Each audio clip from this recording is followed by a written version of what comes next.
Turd podcast, episode 243. Lamar, the man is here again. Yes, here I am. My God.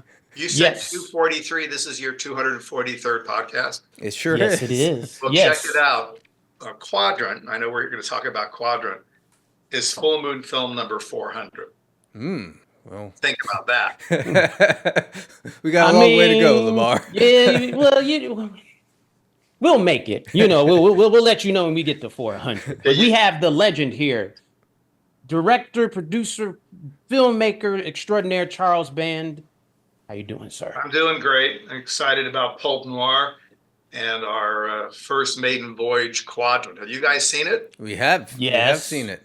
What do you think? I forget what the turd meter is. Is it several turds, 4 turds? Well, we're gonna do a full review next week. Okay. The early word is I had a lot of enjoyment out of this. So, yeah. Okay, good. I'm glad. All right. Well, since we're already into it, before even Quadrant, you have started this brand new, I guess, series of movies, Pulp Noir. What is that specifically? Okay, so they're movies closer to films I've made in my career, like From Beyond, Reanimator, Lurking Fear, Castle Freak, Harder, Edgier, Bloodier, Boobies Flying. I don't know how to, make it make it any more clear. The last 10 or 15 years, also because of budget constraints, a lot of the movies have been fun, silly, Evil Bong, Ginger Dead Man, Barbie and Kendra. And, I like those films and they're fans, but I've been wanting for a while to go darker and kind of go back to films I was making in the early to mid 90s. Part of the problem is money because the business sucks more than ever. And, we're in the digital dime world. But I found some ways to bring in a few more dollars, including a really cool Patreon program. And then, I'm going to be directing all of these, which saves money because I'm free. And, and very ambitious projects. They're definitely dark, but they're also contemporary. I think each one has at the core something that's, that, yes, I could make these movies 20 years ago, but for instance, in the case of Death Streamer, which is the second Pulp Noir movie. We just literally dropped the trailer today. It's really, really cool. It is a vampire story about this decadent vampire lives in this opulent house, brings his hot young victims down to his kill room, and of course kills them, but also live streams their deaths. And there's a whole component of the movie that makes sense of why he's doing that. So, just like Quadrant, Quadrant to some degree takes advantage of a virtual reality vibe. And yes, the movie's about a female serial killer who channels Jack the Ripper. And I think that's pretty contemporary in a way. But that happens because of this Quadrant device that kind of lets you face your fears and get into your nightmares. Problem is, in the case of Quadrant, people come in there because they have nightmares and they're trying to get cured by these scientists. Our lead is in there because she's obsessed with Jack the Ripper and uses this device sort of as a thrill ride, and then starts doing really not good things in the real world. Now, you mentioned you started a Patreon page, which is a new thing for you guys. Talk about that, the reason, the motivation for starting it, of course, to raise money to make the films. But what can fans expect to see there that they haven't seen before? Well, ours is, again, I like to do things out of the box. Sometimes that fucks me up too. Out of the box doesn't always pay off. But in the case of Quadrant, in the case of Pulp Noir, what I'm doing is, first, the Patreon deal is neat in that, yes, there are different tiers, and you can get in for $10 and get stuff that's cool and gifts and see behind the scenes stuff, stuff that you would think is somewhat traditional. But the Motherload tier, which is expensive, it's the biggest, most expensive tier. And of course, it's called the Head of the Family tier. Why not? And that's $250 a month. So it's a lot of money for most people. Of course, you can join for a month. You're not obligated to spend more than a month. But what's cool about it, it's sort of an immersive way to get involved in these movies. First, when you sign up, you get $200 of gifts and cool shit. So you're kind of trading dollars. You get $100 a gift card at our store every month. We have tons of cool merch. We have new replicas. So that's a valuable thing. You get also to other free stuff that is kind of normal for a Patreon program. But what's different about the head of the family tier is you get an executive producer credit Wow. on every Pulp Noir movie. So Nice. you'll be on-screen credit on IMDb.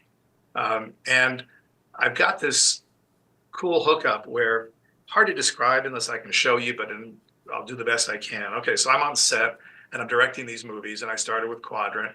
By then we had about 30 head of the family members that were totally super happy with, all the stuff we sent, like casting and a cast read through and all the goodies I'm telling you about. But what I was able to do on set, which really excited people, is so I'm directing and I'll set up a shot, okay, and I'll have, let's just say, two girls and one stabbing the other, and boobies are flying. I'm on this booby thing today, so I apologize.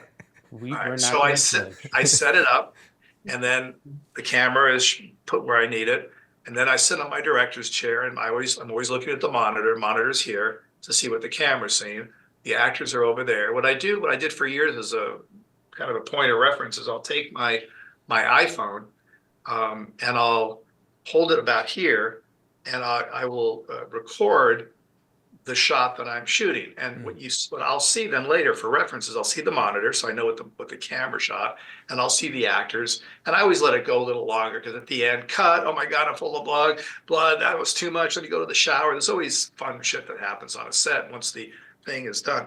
And then I would rewind it or whatever, and I would look at it again. For me, this is what I did for years. But now what I can do is I can do that shot, and the minute it's over, I push one button, and every member of the head of the family tier sees it in real time. Oh, cool. So I did that. So in the case of Quadrant, I don't know how many of those shots I got. So they were getting snippets of the movie, but sort of from my point of view, director's point of view. And then one of the other perks is the minute the movie's finished, before we release it, about a month before it actually is released, they get a link. So they get to see it first before anyone else other than the people involved in post-production. So then they get to kind of see how like a patchwork quilt of how these shots all hook together, how the actors are, because they had a bit of a hand in seeing the actors early on. So it really is a cool thing, and it helps us too, because it allows us with a few extra bucks to, hopefully be able to make all these films. Because truth of the matter is, every movie we make, we lose money. There's no way to make money anymore. I mean, it's the truth. It's ridiculous. Now, we have a brand. It helps the brand. We have other movies that hopefully pulls those along. We have merch. So, because we're sort of doing what we're doing, I don't want to stop making movies. I think that would eventually get people they'll drift away because, you got to, energize the brand.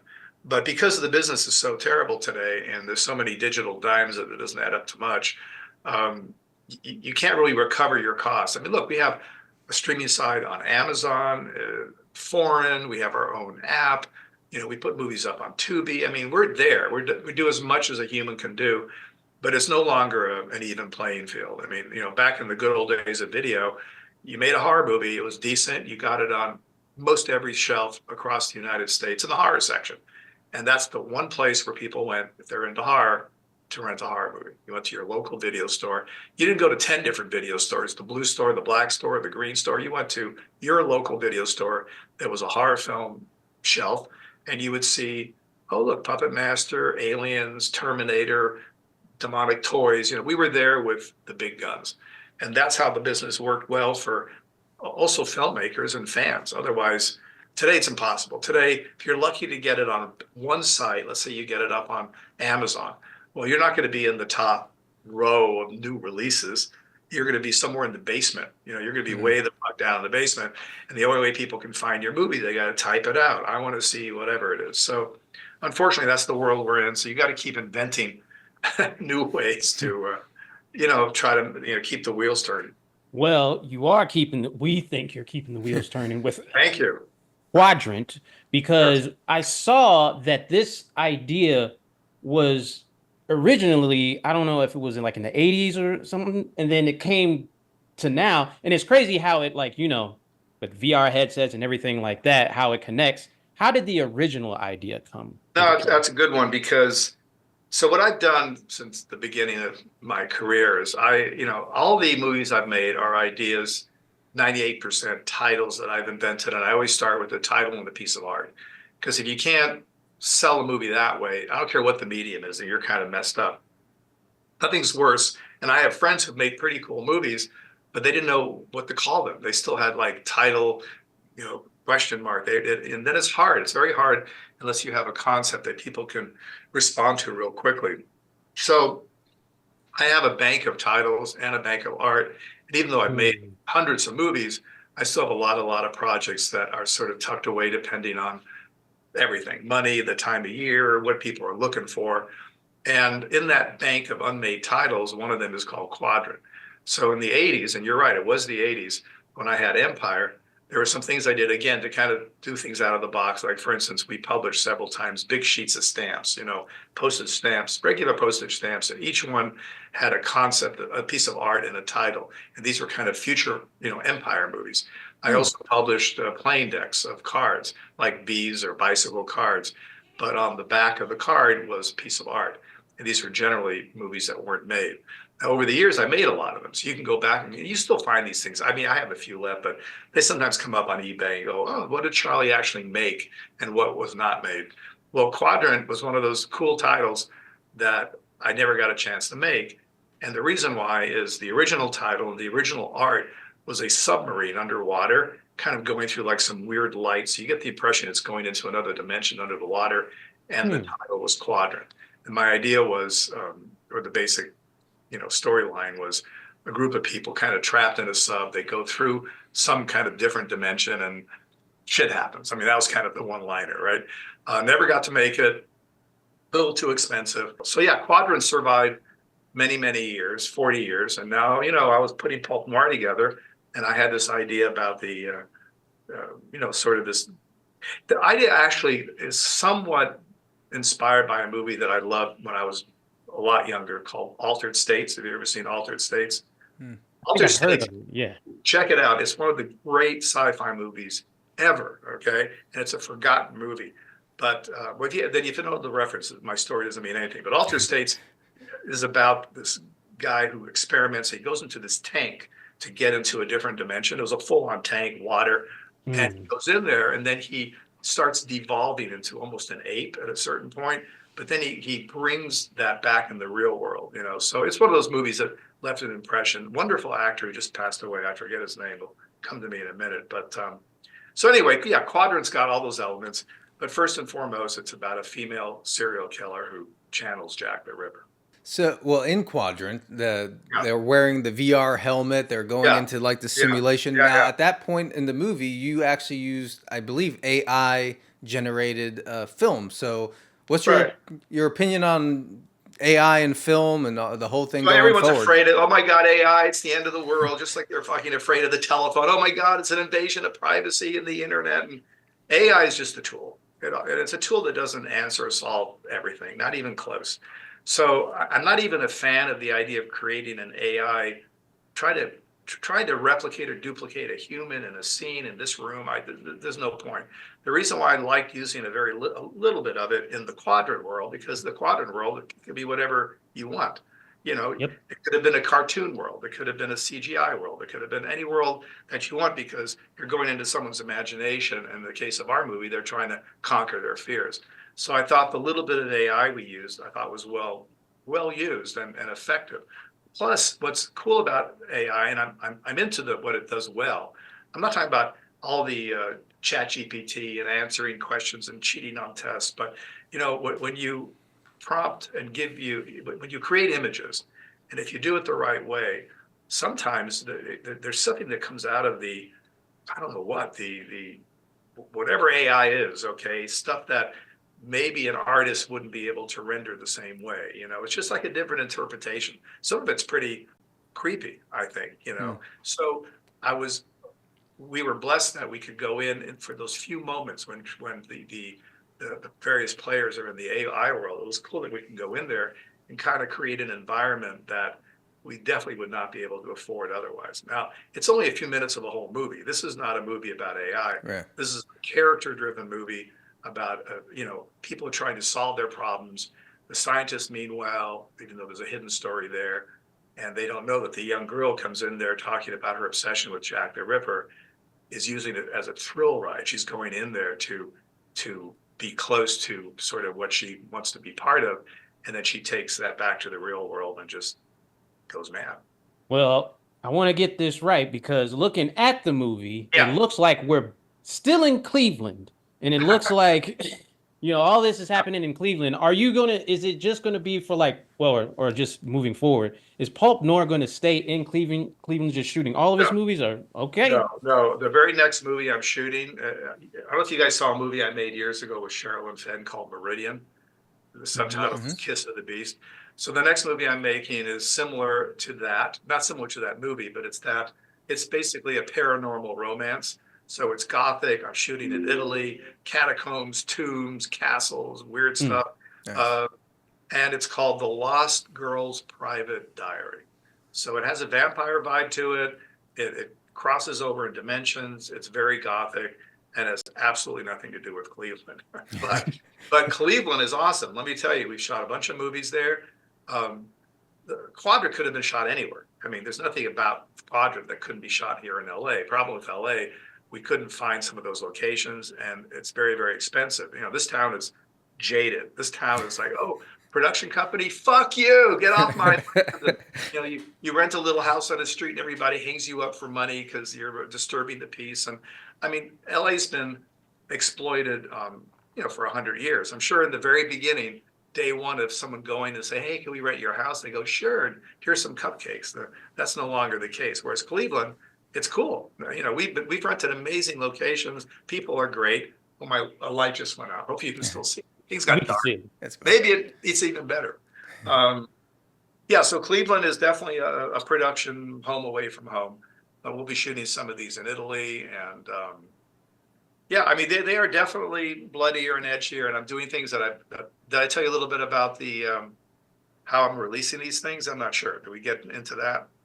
We haven't yet, but I know we saw the promo is going to be on multiple platforms. Yeah. So what I'm doing very, very briefly. First, I'm shooting and composing each one for color and black and white. Okay. So a few months after the color version comes out, and I'll tell you how we're releasing that, we're going to release a black and white version of every Pulp Noir movie. We just dropped today the new trailer for Death Streamer, which is the second Pulp Noir movie. So check it out. I think it's really, really different and cool.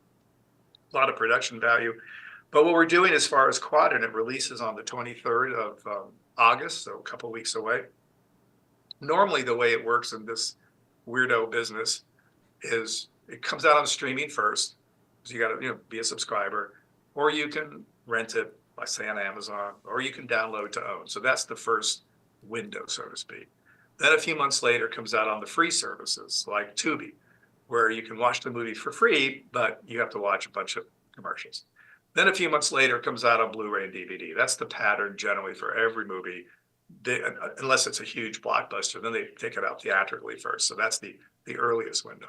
So we've been doing that now for years. I think these are different audiences. I don't think it matters so much. And if you're going to create a little buzz about a movie, why not have it available on every platform all on day one, and not mess around with this sort of window thing.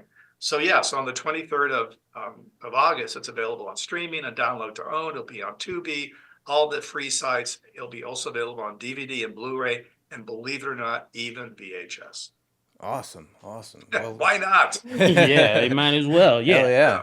Well, Charles, I know we have to let you go, but we thank you for coming on. We want everyone to check out Quadrant, the 23rd. Yeah. And did I go too far with boobies?